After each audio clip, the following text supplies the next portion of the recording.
வணக்கம். இன்னைக்கு சட்டமன்றத்தில பல்வேறு நிகழ்வுகள் நடந்துச்சு. நம்ம மத்தியானம் பேசின வீடியோல எல்லாமே நான் தெளிவா சொல்லியிருக்கேன். இதுக்கப்புறம் பிற்பகலுக்கு மேல நடந்த பல விஷயங்கள் இருக்கு. நீட்டுக்கு எதிரா கொண்டுட்டு வந்த அந்த தீர்மானம் அப்படின்றத தமிழக அரசு உறுதியா இருக்காங்க அப்படின்னு மீண்டும் ஒருக்கா நிரூபிச்சிருக்காங்க. இவ்வளோ விஷயங்கள் இருக்கும்போது நீட்டுக்கு எதிராக நடக்க போகிற மிகப்பெரிய ஒரு பிரச்சனை 11வது நாளை எட்டிய உண்ணாவிரத போராட்டம். இதுக்குள்ளே புகுந்த ஸ்லீப்பர் செல்ஸ், சிஜேபியோட மிகப்பெரிய ஸ்லீப்பர் செல்ஸ் ஒன்று, அதை பற்றி நம்ம வீடியோவில் பேசுவோம். அது ஒரு பக்கம் இருக்க, இவ்வளோ நாள் திமுகவும் பிஜேபியும் கூட்டணியில் இருக்காங்களா இல்லையா அப்படின்னு சொல்லி நம்மளுக்குலாம் சந்தேகம் இருக்கும். ஒருவேளை இருப்பாங்களோ அப்படின்னு இருக்கும்போது, இருக்காங்க அப்படின்னு நிரூபித்த பிஜேபியோட மிக முக்கியமான ஆள் அது யார் அப்படின்றத வீடியோக்குள்ளே சொல்ல போகிறேன். அடுத்து ரொம்பவே முக்கியமான ஒரு காமெடியான விஷயம், இவ்வளோ நாள் திமுகவை நாமெல்லாம் ஒரு பெரிய கெத்தான கட்சின்லாம் நினச்சிட்டு இருந்தோம். அந்த அளவுக்குலாம் அவங்களுக்கு சீன் கிடையாது அப்படின்னு ஏவா வேலு மீண்டும் ஒருக்கா நிரூபிச்சிருக்காரு. எதுக்காக அப்படின்னா, இன்னைக்கு நடந்த ஒரு நிகழ்வுகளில் மிக முக்கியமாக சுகுமார் அவர்கள், சூலூர் சட்டமன்ற தொகுதியோட சுகுமார் அவர்கள் எம்எல்ஏ இன்னைக்கு மிகப்பெரிய விஷயத்த சொல்லிட்டாரு. 5 வருஷம் திமுக மிகப்பெரிய அளவில் ஒரு பயத்தோடு இருக்க போகிறாங்க. காரணம், எப்போ வேணாலும் அவங்களுடைய கதவை ஈடி தட்டலாம் அப்படின்ற ஒரு விஷயம். உடனே இதுக்கு திமுக காரங்கெல்லாம் கொந்தளிச்சு எந்திரிச்சு பேசும்போது ஏவா வேலு அவர்கள் மிகப்பெரிய ஒரு விஷயத்த சொல்லியிருப்பாரு. சபாநாயகர் அவர்களே, இன்னைக்கு டிவியில் நீங்கள் லைவாக கொடுத்துட்டு இருக்கீங்க சட்டமன்றத்தை. அப்போ நீங்கள் மிகப்பெரிய அளவில் மக்கள்கிட்ட திமுகன்ற கட்சியோடைய உண்மை பிம்பம் போய் சேர்ந்துற போதுன்னு எங்களுக்கு ரொம்ப பயமாக இருக்குது. உடனடியாக இதை அவை குறிப்பிலேருந்து நீக்குங்கன்னு ஒரு பயம். இதெல்லாம் நம்ம விரிவாக பேசுவோம். முதல்ல இந்த திமுகவுக்கான பயம் என்ன அப்படின்றத நம்ம சொல்லுவோம். இன்றைக்கி சட்டமன்ற நிகழ்வுகளை முதல் நாள்லேருந்து 24, அதாவது ஃபுல்லாக அந்த லைவ் முழுக்க லைவாக கொடுக்கப்படும் அப்படின்னு சொல்லிட்டு நம்மளுடைய முதலமைச்சர் விஜய் அவர்கள் சொல்லியிருந்தார். இது ஒரு இடத்துல தடைபட்டுச்சு. நம்மளுடைய ராஜ்மோகன் அமைச்சர் அவர்கள் இதுக்கு தொழில்நுட்ப கோளாறு ஒரு காரணம் அப்படின்னு சொல்லியிருப்பாரு. துளி அளவும் இதை திமுக ஏற்றுக்கவே மாட்டாங்க. அது எப்படிங்க உங்களுக்கு மட்டும் தொழில்நுட்ப கோளாறு ஆகுமா? நீங்கள் தானங்க சொன்னீங்க எங்களுக்கு எப்போ பார்த்தாலும் லைவை கொடுப்போம்னு. அப்போ நீங்களும் ஏமாத்து வேலையை பண்ணுறீங்களா? எப்படி 5 வருஷம் இவங்க ஏமாத்துனது போக நம்ம ஏமாத்து வேலை பண்ணுறோன்னு சொல்லி மிகப்பெரிய அளவில் கம்ப்ளைண்ட் பண்ணாங்க. இதுக்கப்புறம் பார்த்தீங்கன்னா, நம்மளுடைய முதலமைச்சர் விஜய் அவர்கள் இதை சரிவர பரிசீலித்து, இல்லை இனிமேல் முழுக்க லைவ் இருக்குன்னு சொல்லிட்டு பட்ஜெட் மீதான கூட்டத்தொடருக்கோ அதுக்கு முன்னாடி கூடின சட்டமன்றத்துக்கோ மிகப்பெரிய அளவில் கொடுத்து ஒவ்வொரு இன்னைக்கு சட்டமன்ற லைவையும் பல லட்சக்கணக்கான மக்கள் பார்த்துட்டு இருக்காங்க. உண்மையாக திமுகவுடைய முகம் இன்னைக்கு வெளிப்பட்டுக்கிட்டு இருக்கு. ஒவ்வொரு தொகுதியில் இருக்கிற எம்எல்ஏக்கள் மற்றும் அமைச்சர்கள் மூலியமாக திமுக எவ்வளோ வாரி சுருட்டி இருக்காங்கன்னு வெள்ளை அறிக்கையால் வெளியே வராத விஷயங்கள் கூட இன்னைக்கு சட்டமன்றத்தில் வெளியில் வருது. இதனால அப்படியே ரொம்ப கிடுகிடுன்னு ஆடி போயிருக்குது திமுக அப்படின்னு சொல்லலாம். அந்த வகையில் இன்னைக்கு வெளிப்படையாகவே தன்னுடைய பயத்தை திமுக வெளிப்படையாக காட்டியிருக்காங்க. திமுக மட்டும் கிடையாது, அதிமுகவும். என்ன அப்படின்னா, இந்த 24, அதாவது இந்த சட்டமன்றத்தோட முழு நேரலையில் எங்களுடைய பற்றிய ஒரு தப்பான விஷயங்களை மக்கள் முன்னாடி தமிழக வெற்றி கழகம் எடுத்து வைக்கிறாங்க அப்படின்னு சொல்லும்போது, தமிழக வெற்றி கழகத்தை சேர்ந்த அமைச்சர் புஷி ஆனந்த் அவர்கள் உடனடியாக எந்திரிச்சு, எங்களுடைய அமைச்சர்களோ எங்களுடைய எம்எல்ஏக்களோ ஏதாவது ஒரு விஷயம் தவறாக இருக்குன்னா நீங்கள் ஆதாரத்தோட நிறுவீங்க, இல்லைன்னா நாங்கள் இப்படி தான் பேசுவோம்னு சொல்லிட்டு உடனடியாக ஆதவர்ஜுனா அவர்களும் அதுக்கு ஆதரவு குரல் நீட்டுறாரு. அப்போ பார்த்துக்கங்க, எங்களுக்கு ஃபுல்லு நேரம் லைவாக கொடுங்கன்னு சொல்லி கேட்ட திமுகவே இன்னைக்கு பயப்படுற நிலைமை இன்னைக்கு சட்டமன்றத்தில் நிலம்பி. எங்களுக்கு தயவுசெய்து இந்த லைவை கொடுக்காதீங்க, வேண்டாம், நீங்கள் இதை மூடி வச்சு நம்மளாம் கூட தனிப்படைய முறையில் பேசிக்குவோம், நீங்கள் எங்களை எவ்வளோ வேணாலும் பேசுங்க, காரி கூட துப்புங்க, நாங்கள் மூஞ்சியை தொடச்சுக்குவோன்னு சொல்கிற மாதிரியான நிலைமை தான் இன்றைக்கி சட்டமன்றத்தில் இருக்குது. இதை பற்றி நீங்கள் என்ன நினைக்கிறீங்க அப்படின்றத மறக்காமல் கமெண்ட்டில் சொல்லுங்கள். ஏன்னா வர செப்டம்பர் 8ஆம் தேதி வரைக்கும் இந்த ஒரு சட்டமன்ற லைவ் அப்படின்றத நம்ம முழுக்க பார்த்துட்ருக்கோம். ஒவ்வொரு கண்காணிப்பும் இன்னைக்கு ஒவ்வொரு அங்க அசைவும் திமுகவும் அதிமுகவும் இருந்த காலகட்டத்தில் சட்டமன்றத்தில் என்ன நடக்குதுன்னே தெரியாது. என்னைக்கோ ஒரு நாள் கொடுக்கப்படுற அந்த பட்ஜெட்டை கூட நம்ம அவ்வளோ தூரம் முழுசாக பார்த்துருக்க மாட்டோம். ஆனா இன்னைக்கு ஒவ்வொரு நிகழ்வுகளையும் ஒவ்வொரு எம்எல்ஏக்கள் பேசுற பேச்சையும் உன்னிப்பா நம்ம கவனிச்சுட்டு இருக்கோம்.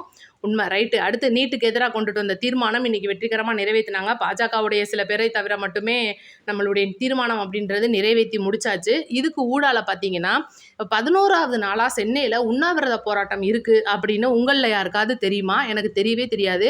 இவ்வளோ நாளாக நமக்கு அந்த திமுகவுடைய ஜென்சி போராட்டம் நடந்துச்சு பார்த்தீங்களா, சும்மா கண்மூடித்தனமான ஒரு கரப்பாம்பூச்சின்னு சொல்லிட்டு அது மட்டும்தான் நம்ம பார்த்துருப்போம். ஆனால் 11வது நாளாக போராடிட்டு இருக்காங்களாம் ஒரு இடத்துல ஓரமாக உட்காந்து. இதில் இன்னைக்கு அவங்க கொடுத்துருக்கிற ஒரு மிகப்பெரிய பேட்டி, அங்கே இருக்கிறவங்க தமிழக வெற்றி கழக அரசு மேலே குற்றம் சாட்டியிருக்காங்க. எப்படியே ஒரு நாளைக்கு 200 மணிக்கே வேலைக்கு வந்துட வேண்டியது, அந்த நம்ம வடிவேலு படத்தில் சொல்கிற மாதிரி 23ஆம் புலிகேசியில் சொல்கிற மாதிரி 9 மணிக்கு வேலைக்கு வர வேண்டியது, 1:10க்கு உணவு விடுமுறை வேறு, இதுக்கு ஊடால வேற வீட்டுக்கு போயிட்டு நல்லா வயிறுமுலாம் ஃபுல்லாக கட்டிட்டு வந்துட வேண்டியதுன்னு சொல்கிற மாதிரி தான் இருக்குது. நான் உண்மையான மாணவர்கள் நடத்துகிற போராட்டத்துக்கு எப்போவுமே ஆதரவு. நான் இந்த திமுகவுடைய ஜென்சிஸை பற்றி பற்றி மட்டும்தான் நான் பேசிகிட்டு இருக்கேன், கைகூலிகளை பற்றி. அப்படி இருக்கும்போது இன்னைக்கு டெல்லியில் இருக்கிற அபிஜித் தீப்கே அவர்கள் அதாவது வீடியோ கால் மூலியமாக அங்கே இருக்கிற மாணவர்களுக்கு சில பேருக்கு ஃபோன் பண்ணி உங்களுடைய போராட்டத்துக்கு நாங்கள் அனுமதி தர்றோம் அப்படின்னு சொல்கிறாரு. இந்த ஒரு போராட்ட குழு உடனே ப்ரெஸ் மீட் கொடுக்குறாங்க. ரைட்டு, நம்மளுக்கு சிஜேபி வரப்போகுது, இன்னைக்கு தமிழகத்தை அப்படியே எவ்வளோதான் அப்படி சட்டமன்றத்தை கதிகலங்க வைக்க போகிறோம், அங்கே எப்படி நாடாளுமன்றத்தை கதிகலங்க வச்சு ஒரு நாள் முழுக்க நம்ம நாடாளுமன்றத்தை முடக்கணுமோ இன்னைக்கு சட்டமன்றத்தை முடக்கிடுவோம். ஏன்னா சட்டமன்றம் பார்த்தீங்கன்னா 8ஆம் தேதி வரை நடக்க போகுது. பட்ஜெட் மீதான மிகப்பெரிய விவாதங்கள்லாம் கொடுக்க போகிறாங்க. இன்னைக்கு தமிழக வெற்றி கழக அரசை நம்ம எந்த அளவுக்கு வந்து குடைய போகிறோம் பாருங்கன்னு சொல்லிட்டு சில கைகூலிகள் அப்படின்னு சொல்லலாம், சில ஸ்லீப்பர் செல்ஸ்ன்னு சொல்லலாம், திமுகவுடைய கைகூலிகள் தான் சொல்லணும். ஏன்னா அந்த போராட்டம் முழுக்க முழுக்க திமுகவுடைய போராட்டம்னு அப்பட்டமாக தெரிய வந்துச்சு. எப்போ இருந்து தெரிய வந்துச்சு? இந்த ஜூலி மாதிரியான ஆட்கள் போய் ஜென்சி டிஎம்கேவோட டிஷர்ட்டை போட்டு உட்காந்துருக்கும் போது, அங்கே ஒரு விஷயம் நடந்துட்டு இருக்கும்போது ஒரு நடிகை போகும்போது அந்த நடிகையை பேச விடாமல் மைக்கை பிடுங்கின போது இந்த கம்யூனிஸ்ட் கட்சிக்காரங்க எல்லாருமே நடத்தி சேர்ந்து போட்ட நாடகம், பாலன் இல்லத்தை அந்த மாணவர்களுக்காக கொடுத்து போராட விட்டது, இது எல்லாமே சேர்ந்து முழுக்க முழுக்க அப்பட்டமாக வெளியில் வந்த உண்மை. இன்றைக்கி மீண்டும் ஒரு உண்மையும் வெளியே வந்திருக்கு. இந்த ஒரு நீட் போராட்டம் அப்படின்றது தமிழகத்தில் மிகப்பெரிய அளவில் பிரச்சனையை பண்ணுறதுக்கு இந்த சிஜேபி மிக அளவில் தூண்டி விட்டுக்கிட்டு இருக்காங்க. பாருங்கள், வடநாட்டு அந்த இளைஞர்களையும் சேர்த்து நம்மளுடைய தமிழக இளைஞர்களையும் சேர்த்து அவங்களுடைய வாழ்க்கையை பால்படுத்துகிற விதமாக இந்த கரப்பான் பூச்சி அப்படின்ற அபிஜித் தீப்கே மாதிரியான ஆட்கள் சில சம்பவங்களை செய்ய போகிறதா இருக்காங்க. அதனால் பெற்றோர்களே நம்ம வீட்டில் இருக்கிற காலேஜ் படிக்கிற நீட்டுக்கு படிச்சுக்கிட்டு இருக்கிற மாணவிகளை பத்திரமா பார்த்துக்கங்க அப்படின்றது நம்மளுடைய ஒரு கருத்து. ஏன் அப்படின்னா இன்னைக்கு அவங்க ஈஸியாக போராடுவாங்க, நம்ம வந்து போராடலைன்றதை தாண்டி இன்னைக்கு ஒரு சில பேர் வந்து நீட் வேணுங்க, நீட் இருந்தால் தான் வந்து மாணவர்களுக்கு நல்ல ஒரு மாணவர்களுக்கு ஏழை மாணவர்களுக்கு வாய்ப்பு கிடைக்கும்னு சொல்கிற ஒரு பக்கம், நீட் இருந்தால் எங்களால் படிக்க முடியலைங்க, ரொம்ப அதிகமான செலவாகுதுன்னு சொல்லிட்டு இருக்கிறவங்க இன்னொரு பக்கம். இதெல்லாம் தாண்டி அரசு என்ன முடிவு பண்ண போகுது அப்படின்றது நம்ம இன்னைக்கு உற்று நோக்கி பார்த்துக்கிட்டு இருக்கோம். இது இவ்வளோ பெரிய விஷயமா இன்னைக்கு சட்டமன்றத்தில் பேசப்பட்டு மத்திய அரசுக்கு எடுத்து சொல்லப்பட்டு இன்னைக்கு அதிமுகவும் பாஜகவுடைய ஒரு காலில் போய் விழுந்து இந்த நீட் அப்படின்ற ஒன்றை வச்சு இவ்வளோ பெரிய அரசியலை பண்ணி முடிச்சிட்டாங்க. இன்னைக்கு சட்டமன்றத்தில் நீட்டுக்கு ஒரு எதிரான ஒரு விவாதம் வெடிக்கும்போது நம்மளுடைய தமிழக முதலமைச்சர் அவர்கள் முதல்ல போயிட்டு அனிதா அவர்களுடைய வீட்டில் உட்காந்து பேசின ஒரு முதல்வர் தான் இன்னைக்கு நம்மளுடைய முதல்வராக இருக்காரு அப்படின்னு சொல்லி ராஜ்மோகன் அவர்கள் சொல்ற ஒவ்வொரு விஷயமும் இன்னைக்கு நம்ம பார்க்கும்படியாக இருந்துச்சு. உண்மையில நடந்த விஷயத்தை தான் பேசியிருக்காங்க.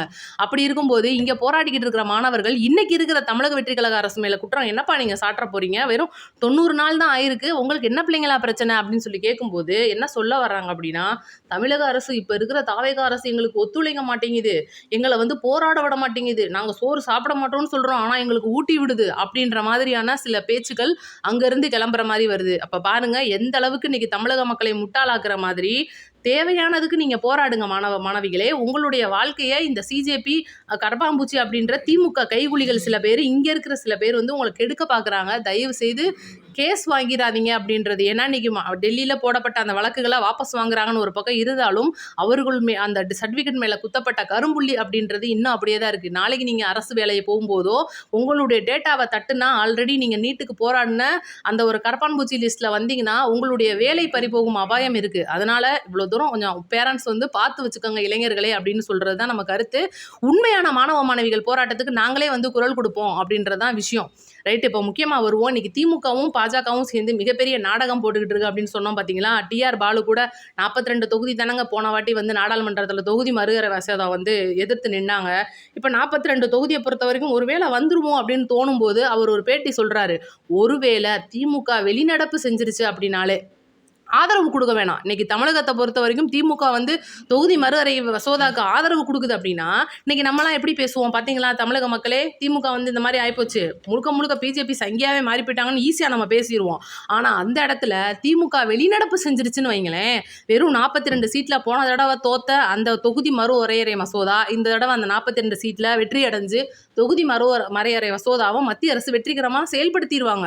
அப்போ நீங்கள் இவ்வளோ நாள் குரல் கொடுத்தது என்னாச்சு? இன்னைக்கு கண்ணுக்கு முன்னாடி நீங்கள் பிஜேபியோட போய் சேர்ந்தது என்னாச்சுன்ற மாதிரி கேள்வி கேட்குறோம். ஆனால் இன்னைக்கு வானதி சீனிவாசன் அவர்கள் அவங்களோட பேட்டியில் சொல்லியிருக்காங்க, திமுகவும் பாஜகவும் எதிரிலாம் கிடையாதுங்க, நாங்கள் என்ன நிரந்தர எதிரியா, நாங்கள் என்ன சண்டையாக போட்டுக்கிட்டோம், நாங்கள்லாம் ஒன்றுக்குள்ளே ஒன்று, எல்லாருக்கும் மக்களுக்கு நல்லது நடக்கணும்னா நாங்கள் என்ன வேணாலும் பண்ணுவோம் தெரியுமா, இந்த ஒரு தமிழகத்தை காப்பாற்றுறதுக்கு நாங்கள் எப்பேற்பட்ட எல்லையும் போவோம்னு சொல்லிட்டு ஒரு ப்ரெஸ் மீட் கொடுக்குறாங்க. இதை பற்றின உண்மை எனக்கு தெரியல, மறந்துடாமல் உங்களுக்கு தெரிஞ்சிச்சுன்னா கமெண்ட்டில் சொல்லுங்கள். நன்றி, வணக்கம். அடுத்த வீடியோவில் சந்திப்போம்.